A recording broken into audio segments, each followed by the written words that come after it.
지금처럼 바쁜 일상을 살아가고 있는 현대인들, 이들에게 필수품이란 무엇일까요? 카드요. 이어폰. 스마트폰이요. 스마트폰? 핸드폰이요.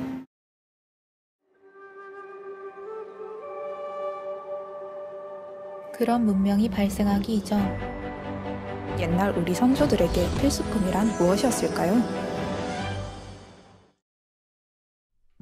온유월의 폭염에 맞서 우리 선조들의 곁을 지키며 바람을 일으키는 도구로서의 충실한 역할을 해온 접부채는 그 시대에 없어서는 안 될 필수품이었습니다. 그중 조선의 선비들이 의간의 하나로 나를 표현하는 도구로, 신분의 상징으로 사용하였던 합축선. 하지만 그럼 혹시 합죽선에 대해 알고 계신가요? 잘 모르는데. 합죽선에 대해 아세요? 원이요?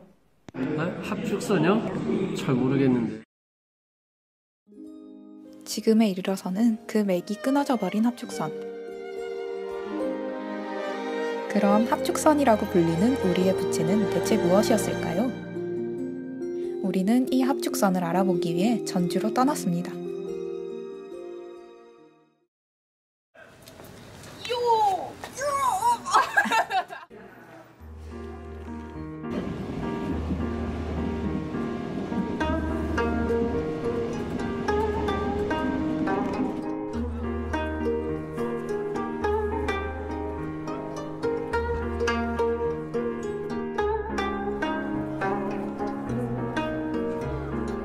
여기 우주가 특산물이야?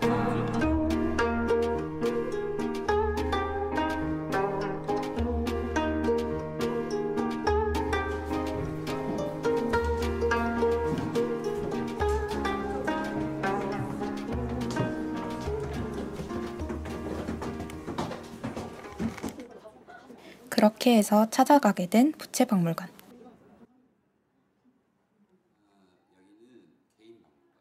우리는 이곳에서 선자장이신 엄재수 선생님을 만나 접선에 대한 여러 가지 이야기들을 들을 수 있었습니다.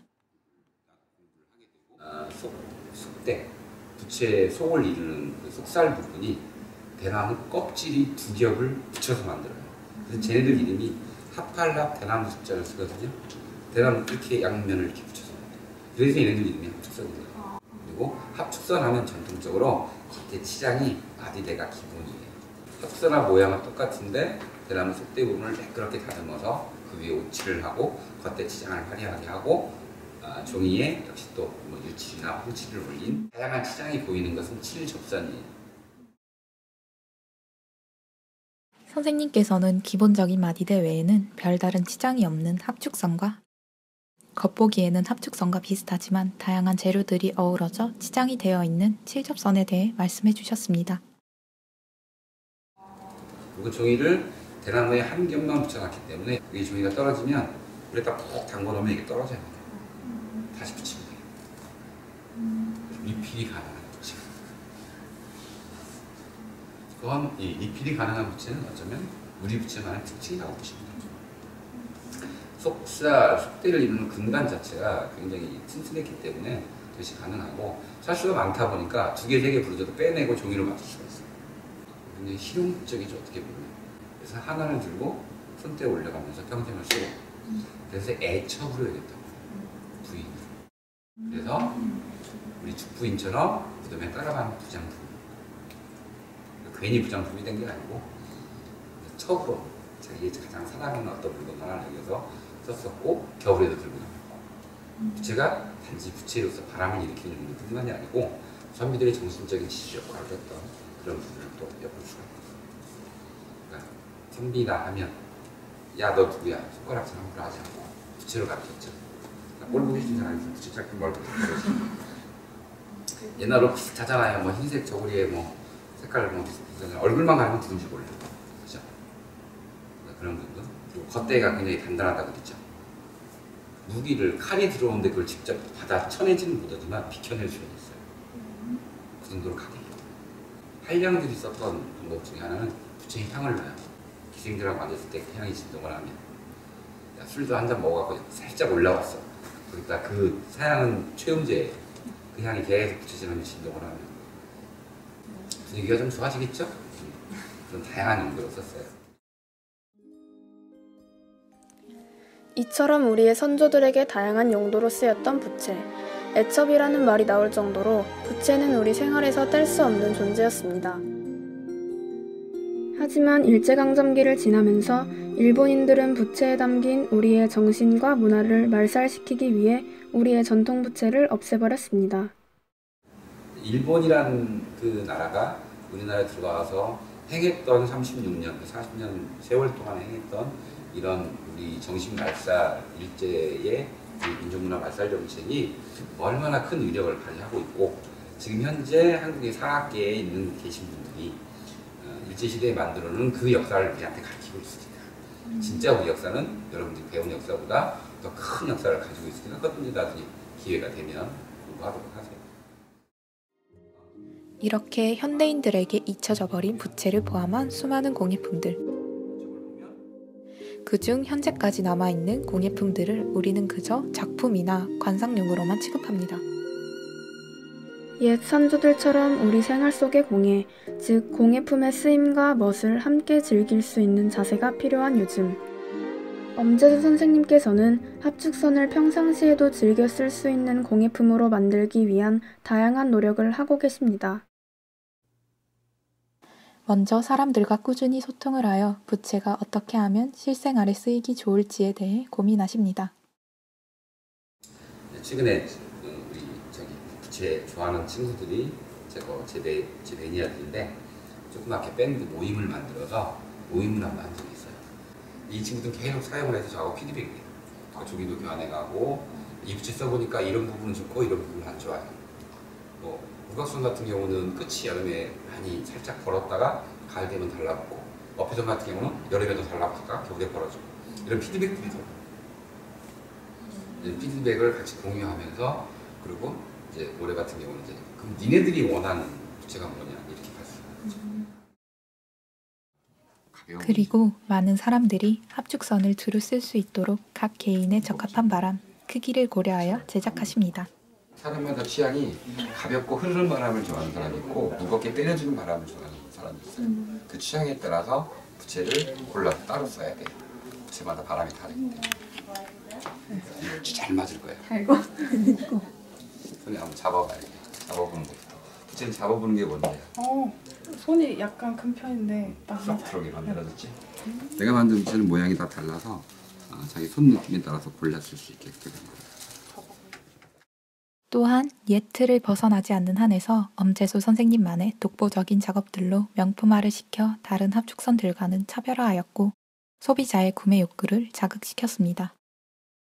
그중 박지 문양은 엄재수 선생님의 합축선임을 인증하고 작품들을 브랜드화 시켜줍니다. 지금 이건 최근에 제가 쓰는 문양입니다. 이 문양은 아마 여러분들 앞으로 많이 볼 수 있을 거예요. 박쥐 날개가 하나는 위로 하나는 아래로 내려갔어 S자로. 저게 찍힌 부채는 제가 만든 부채라고 보면 돼요. 또한 접선에 담긴 곡선의 아름다움을 여성의 몸에다 비유했는데요. 이쁘죠 모양이? 이 여자 몸이에요. 머리, 어깨, 이게 허리가 될 거예요. 부채를 살짝 편 모양, 이게 이제 치마를 곱게 입은 여자의 모습이 나오는 거죠.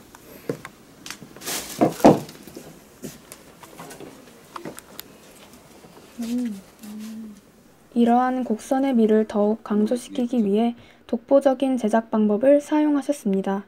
곡선을 극대화시켜서 하기 위해서 이 모양을 집어넣었어요. 그리고 대 하나하나를 파서 이 모양을 잡아서 지금 고정하는 과정이에요. 건조가 완전히 된 후에 딱 풀러보면 이 모양이 거의 그대로 유지가 돼요. 그리고 마지막 이제 끝부분 같은 경우는 나중에 인두로 다시 잡을 수가 있어. 근데 이 부분은 안 잡혀. 그리고 균일하게 나오질 않아. 그래서 묶은 상태에서 이 형태를 잡아주는 거예요. 이걸 모르면 만들 수 없는 거야. 그리고 선생님은 뿌리가 있는 창작, 즉 옛것의 복원으로 우리의 뿌리를 찾고 그것을 통한 창작을 강조하셨는데요. 복원이나 해놓고 나중에 뭐 새로운 걸 찾든지 말든지 내 것도 제대로 모르면서 뿌리도 없는 거 어떤 그런 걸 가지고 어떻게 미를 묶어. 뿌리 없는 공예 작품은 절대로 성공할 수 없어요. 잠깐 반짝할 수는 있겠지. 그렇죠? 그래서 이제 뿌리 찾기를 시작을 해서 지금까지 찾아온 거죠. 이를 위해 옛 재료들을 현대 부채에 접목시키기도 하고 대모 안쪽에 색깔을 넣어서 대모의 색깔을 상상했던 거랑 달라. 상상을 유물을 통해 사라진 기법을 찾아내고 그것을 접목시켜 선생님만의 부채들을 탄생시켰습니다. 둥근 대나무 위에 저렇게 붙어 있는 게 보일 거예요. 그죠?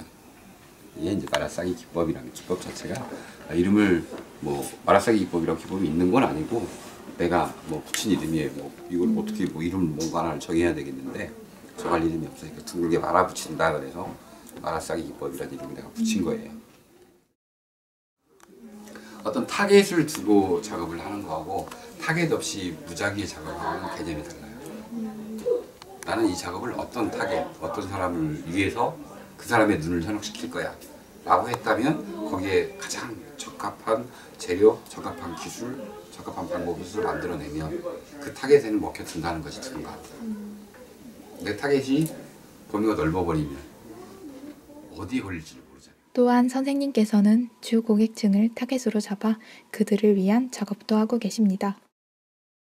제 같은 경우는 미래를 꿈꿀 수 있는 방법이 결국은 여자들의 명품 소유욕을 자극을 하는데 그래서 여자들이 쓸 수 있는 물질 그럼 여자들이 좋아하는 색깔을 순한 색을 좋아하는 분도 있지만 조금 강렬한 색을 좋아하잖아.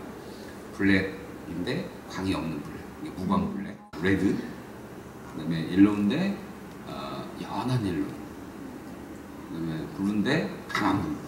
이 정도 지금 모치를 계속 주문을 하고 만들어 왔었는데 이게 지금 가능할 것 같아서 뭐 이런 다양한 색을 좀 접목을 해서 크지 않게 한 25 정도, 27 한 뼘 조금 넘어가는 그 크기지. 이렇게 잡으면 이 정도. 그럼 선생님이 생각하시는 장인이란 무엇일까요? 세상에는 무관심한 채 오직 일 그 자체를 위해 몰입하는 인간의 모습일까요? 엄재수 선생님이 생각하고 계신 장인이란 약간 다릅니다. 잘 먹고 잘 사는 게 최고의 여러분들 그렇잖아요. 뭐 공예 과서 일단은 잘 먹고 잘 살 수 있는 방법을 찾는 게 그죠. 장인으로서의 마음가짐이라는 것은 이제 표면적으로 드러내는 바깥쪽으로 나갈 수 있는 어떤 얘기를 말하는 거고, 여러분들이 이제 공예를 전문을 하고 그걸 한다. 이것을 어떻게 해서 나의 어떤 내가 어떤 꿈꾸는 이상적인 것이라면 그걸 만족해야 되는 것이고, 아니면 그게 금전이라면 잘 팔아서 작품을 잘 만들면 사람의 눈을 잘 현혹을 해서 잘 팔 수 있겠지. 그럼 유명해질 수도 있네요. 그죠? 목표가 어디냐는 거죠. 장인이라고 해서 어떤 특별한 것을 하는 사람들은 아니고 대부분 표면적으로는 뭐 여러 가지가 있겠지만 결국은 이걸 어떻게 내가 이걸 이용해서 내 꿈을, 내 이상을 완성을 시키고 또 내 식구를 먹여 살려야 되잖아. 이걸 어떻게 만족을 시켜가는 거죠. 방법적인 것이 다르고 표면적으로 나 같은 경우도 그렇지 옛날까지 이렇게 열심히 복원하는 게 내가 하는 목표입니다 이렇게 할 수는 있죠. 그런 게 목표일 수도 있고 저는 필요한 부분, 필요한 것, 품종 소량, 희귀성이죠. 이런 어떤 상업적인 것까지도 보고 작업을 했어요. 대신 나머지 시간들을 연구하는 데 많은 시간을 보냈죠. 계속 실습하고 실험하고 방법 찾고 그런 거예요.